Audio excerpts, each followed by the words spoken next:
Outcome 12. I can balance chemical equations. So this has to do with the law of conservation of mass, or matter. So in the law of conservation of mass, or matter, it says that the quantity, or the mass, of reactants is the same as the quantity or mass of the products. So the left side equals the right side. It's kind of like algebra. Same idea. Except algebra has to do with specific atoms. If I have 5 atoms of sodium on one side, I need 5 atoms of sodium on the product side. So here, the idea behind these types of questions is to balance the equation, is to have the same amount of atoms on your left side as you do on your right side, as in your reactants, as you would have in your products. Step number 1 I would recommend you do is that you always write down the atoms that are found on both sides. In this case, we find sodium, iodine, lead, and nitrate, which is a polyatomic ion.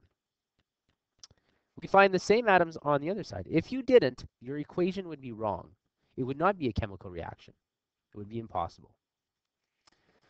The second step you need to do is you need to write down the amount of atoms you have for each element. So in sodium, we have 1 here.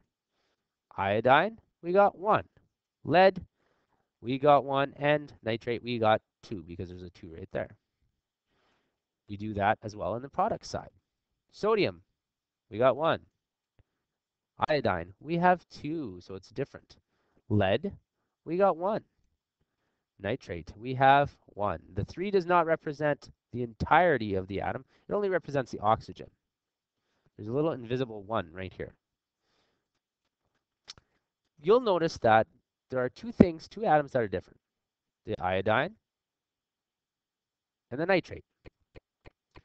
It's impossible to divide this in half. We can't say, oh, I'm going to have half an atom. So we obviously got to multiply. Let's start with the iodine. The product has 2, and on the reactant side only has 1. So logically, you have to ask yourself, well, what's 1? How can I get 2 from 1? Well, you multiply it by 2. Let's try it out because this is trial and error. Iodine. If I was to multiply it by 2, so add 2 molecules of sodium iodide, well, now I would have 2 molecules of iodine, and I would have 2 molecules of sodium.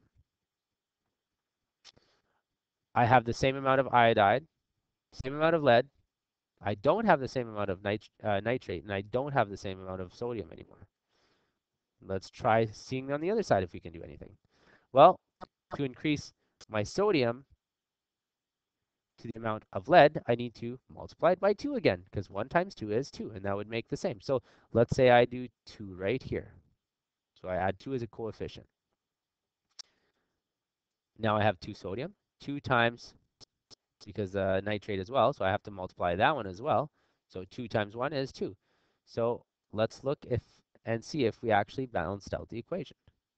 2 sodium, 2 iodine, 2 lead, 2 nitrate, and on the product side, 2, 2, 1, 2. Left side equals right side. And this is a well-balanced equation.